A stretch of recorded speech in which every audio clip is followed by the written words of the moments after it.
One day, Kaieru, the banshee, said on the TV that her ship had been discovered. Saw on the TV that her ship had been discovered, and it was surrounded by thousands of soldiers and crowds of people, all straining to catch a look.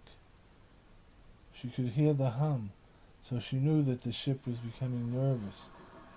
So she hurried back to the secret entrance miles away from the ship and walked the tunnel to the ship. Once inside, she sat in the captain's chair. The ship had recognized her, a lowly gardener, as captain because she was the only surviving crew member on board. And this had happened centuries ago. Suddenly her image was being broadcast on all connected devices on the planet. My name is Kieru, and it means girl from the stars in my language. I come from the Blue Star Nebula. Your yellow sun is poisonous to me. Therefore I, the banshee, as you call me, who screams you fear in the night, stand before you on this stage, your sunlight filtered out in my natural form. And yet I survive. And yes, I survive. I feed upon the newly dead in order to form a living skin, a protection from your sun's poisonous rays. My people, we do not eat meat. We eat plants. I do not kill, I simply use the bodies of people who have died. Like some crustaceans use the abandoned shells of other crustaceans as homes, as defenses. You have nothing to fear from me. I simply want to survive. I mean you no harm. On my, oops, that double jumped. On my home world, I was a poorly educated gardener. I cared for and talked to my plants.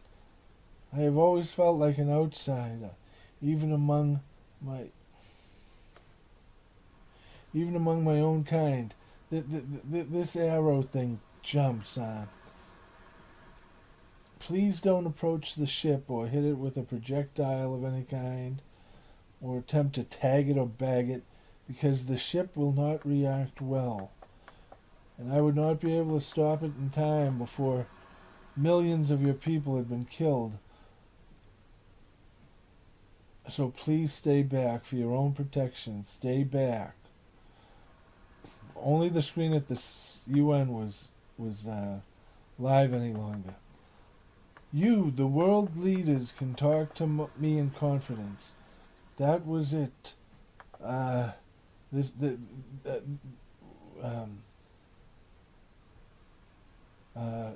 it will remain so, and it will remain so, and it will remain so.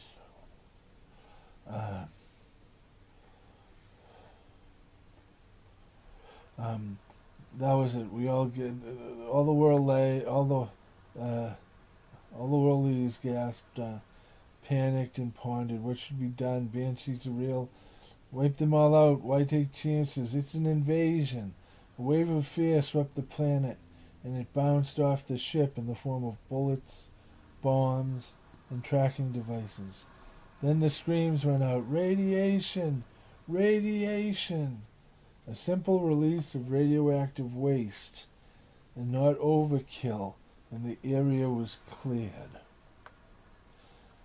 I could have, should have, would have left this planet 58 years ago, but I lingered, she said to the government leaders at the UN. Now I shall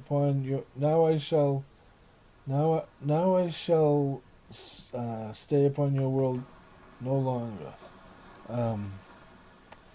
In 7 days I will be leaving your planet. I have helped you, and you have helped me. I thank you, and I thank the biosphere, and I thank this planet for giving me sustenance all these years, all these centuries. And I ask you, I will be vulnerable to your missiles when I leave this planet. I ask you to ensure my safety. A sentient person would know what needed to be done to ensure a safe departure from your planet. On my journey home. But you have become my family. You have become my children. I am asking. The UN met in a side room. They said, can she be trusted? The council voted yes. And then the UN and all of its members signed off on it. She had the world's guarantee. Every government on the planet signed off on it. We would let her depart in peace. So then the day came and we did let her depart in peace. But then as Kiara ship passed behind Mars, so that her ship was invisible to the Earth, it was vaporized by a battery of missiles maintained by the UN Space Command. The world knew nothing of this and never would. Or would they? But I'm getting ahead of myself. Let's start at the beginning. Kiara worked in the gardens upon an Aetherian starship exploring deep space when an accident happened on board.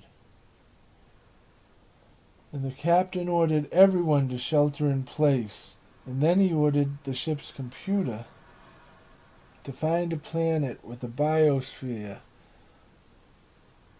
where the ship could set down for repairs. That was the last communication Kiera had with anyone else on the ship until it crash landed on Earth, landing upon the peatlands and sinking in Ireland and sinking into them. Kiera put on her emergency spacesuit and opened the doors to the halls. Open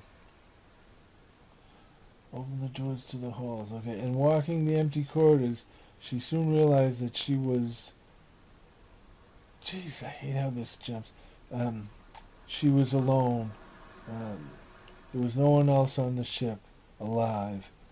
From this vantage point, she realized that the ship was sinking and that she didn't have much time. So she gathered up her seeds and a few plants and left the ship. She made her way to a cave where she sat and cried. Even through her spacesuit, her skin still burned from the poisonous yellow sun. What was she ever going to do? How would she survive? She knew that she would have to practice, in the ancient art, science that she knew was within her and become a skinwalker. The practice of feeding upon a sentient being in order to grow living skin, becoming in appearance that being. Skinwalkers were outlawed on my planet long ago, and most no longer have the ability, which must be passed down from parent to child, but Kiara still had it. As a young woman, before she had stopped aging, her mother had showed her the forbidden ceremony, and they both had skinwalked. A rapturous year filled with slipping in and out of identity and feasting upon absorption and convergence of minds, bodies, identities. It was all a mystical year. And then she grew up and put all that behind her, pledging herself to the plant that we worship, the giver of life that stops the aging process and gives us eternal youth. And she thought she truly committed, that her skinwalking adventure, that would be it for the rest of her life, first and last time, done, over. But marooned here under the yellow sun, what choice did she have? She had to skinwalk. She had to kill. She had to skinwalk, but not to kill. She was an adult now, and she knew that she would never again be able to consume another sentient being. So she decided to only consume to only consume, where the hell is it? Okay, the bodies of the newly dead in order to walk upon the world. From time to time, when Kilara is feeding, she will be scared off, usually by a grave robber, who will be just as frightened as she is. And so there have been pictures taken of her in flight from the scene from time to time. But the funny thing about that is, the same picture of her in her natural state will be seen by half the people who view it as a blue-skinned woman with a tinge of green, while the other half of people will view it as a picture of a yellow-skinned woman with a tinge of gold. But once she does feed, as she does, she metamorphosizes into the likeness of the person she has ingested, with many of their fading memories and feelings still intact within her. And this living skin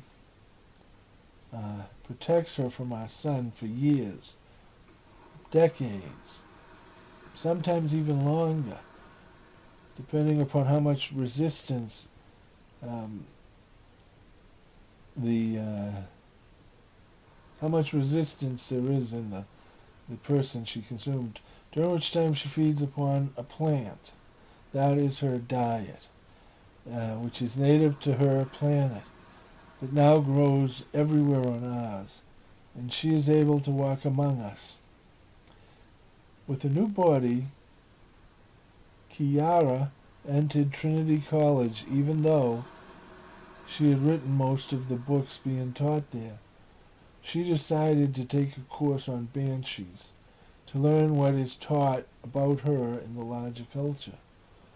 There she noticed one of the students, James Kabanga O'Brien, who spoke so vividly about banshees that she wanted to know more about this young man. He was a drama student, and he was writing a play about banshees. "Oh, could I write it? Could I read it?" she said. "Certainly," he said. So they shared a bottle of wine as he read his play to her aloud. And then after the second glass of wine, he woke up the next morning, having completely rewritten his play. He couldn't even remember doing it, but it was so good.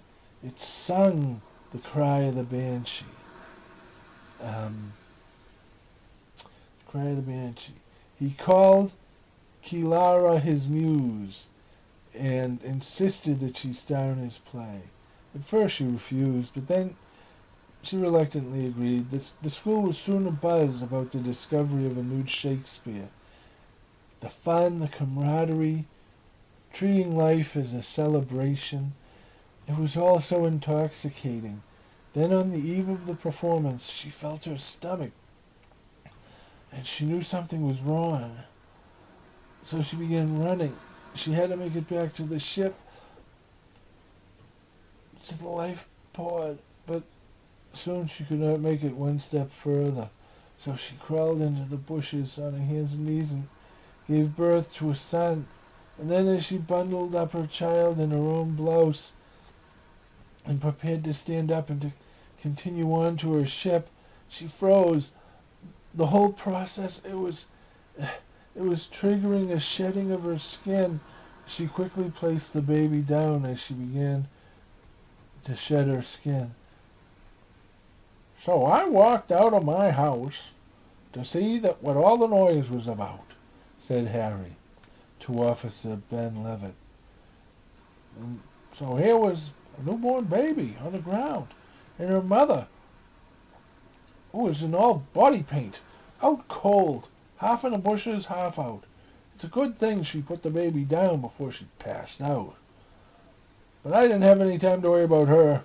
There was a baby I had to think about. So I brought the baby into our house, and when I came back for the mother, she was gone, vanished." "Well, Harry," said Officer Ben Levitt, "we'll take it from here." "Oh, no," said Harry. "My wife, Delina, and I will take her." His wife hadn't left the house in years. The officer and Harry both tried to ignore the curtain in the window fluttering. "All right, then," said Officer Ben-Levitt. "I will just file the report, but Doc Williams will still have to check her out first." "Okay," said Harry. "I'll go with you." And listening from the shadows, Kiara thought, "What am I going to do? What am I going to do?" As Harry and Ben drove off, Kiara sensed Harry's wife, Delana, behind her. "It's all right, dear. They're gone," she said. "Safe to come out now." So Kiara emerged from the bushes, and upon seeing Kiara and realizing instantly what she was, Delana clenched her chest and fell down dead. So Kiara dragged her into the bushes and fed. Hours later, Kiara emerged from the bush, looked at her hands and her clothes, and hurried back into the house. And 20 minutes later, she emerged from the house and flagged down. Where is it? She emerged from the house and flagged down a car and had them drive her to the hospital. They knew her. They were surprised to see her. Kiara felt no resistance from the host. So when she saw Harry, there was no scream of the banshee, only concern for the baby. Harry's lot... Wait a minute, I'll stop this and start it again.